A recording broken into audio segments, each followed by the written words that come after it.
Worksheet 3, Kinematics and Newton's second law. This worksheet presumes you know about the kinematic formulas, which are on a video preceding this, and Newton's second law figures prominently here. You will use force diagram analysis like we've been doing to find the net amount of force, and you will also list known and unknowns for force and motion variables. So when we were putting down here's the object at time equals 0, and then here's the object at some later time, and writing down position and velocity values, we're going to be also including that kind of analysis here. So force related variables are acceleration, mass, and net force. On the motion side, there's acceleration, initial velocity, final velocity, change in time, displacement, and notice that acceleration is part of both worlds, and that's going to be the link. Either you will find acceleration using forces and then be able to find some other motion variables, or you will find acceleration with motion information and find some information, calculate something about the forces. Mathematical models, Newton's second law regarding forces, and then these are the kinematic equations that have been presented to you. Anything else we've done in the past using velocity time graphs to make calculations still works, but the equations expedite the process a little bit. Again, the variable that ties both lists of variables together is acceleration. Depending on the variables you know, use either the force or motion mathematical models to solve for acceleration, and then use the acceleration value to solve for unknown quantities. So, like I said, you'll either use the force information to get acceleration and then figure out velocity or time or something like that, or you'll use the motion information, velocity and time, say, to figure out acceleration, and then go over and figure out an unknown force.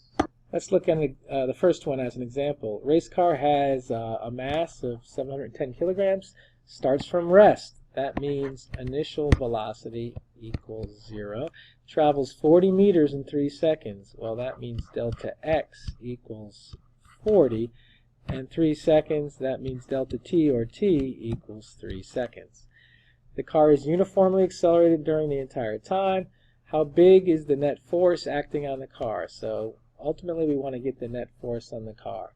Let's first make a quantitative force diagram. Here's the object.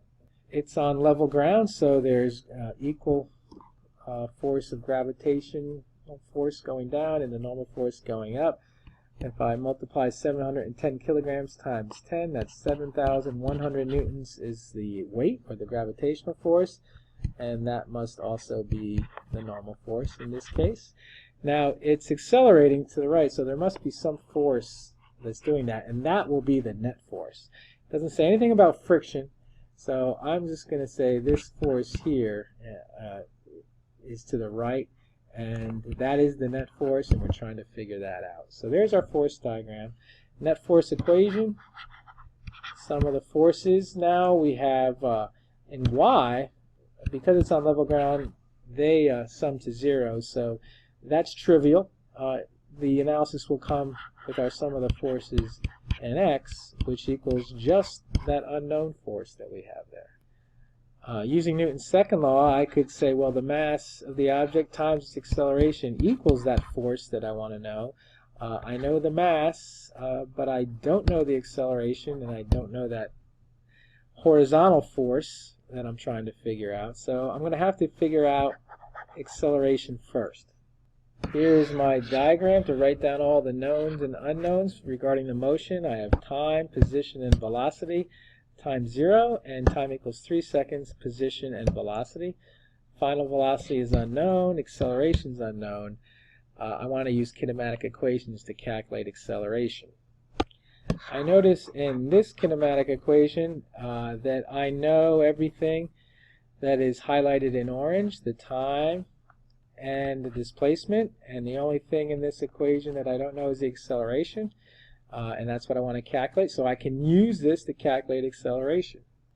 So I'll write the equation again to get started. I've put in t instead of delta t. They are the same thing if our clock starts at 0. So I plug in what I know, and this term will be 0 because initial velocity is 0, which leaves me with 40 equals, 3 squared is 9, times a. I'll have 9a over 2. I get that 1/2 in there. And now multiply both sides by 2. So I have 80 equals 9a, or a, which is acceleration, equals 80 divided by 9. And that equals 8.9 meters per second squared is the acceleration that this race car has under these circumstances. But I want to figure out the net force. So I'm not there yet. Now I can go and plug that in right there and figure out this horizontal force, which is the net force. And plugging in the mass and acceleration, I get that force, which is the net force, equals 6,319, and those will be newtons. So that is the net force on the object. It's horizontal to the right.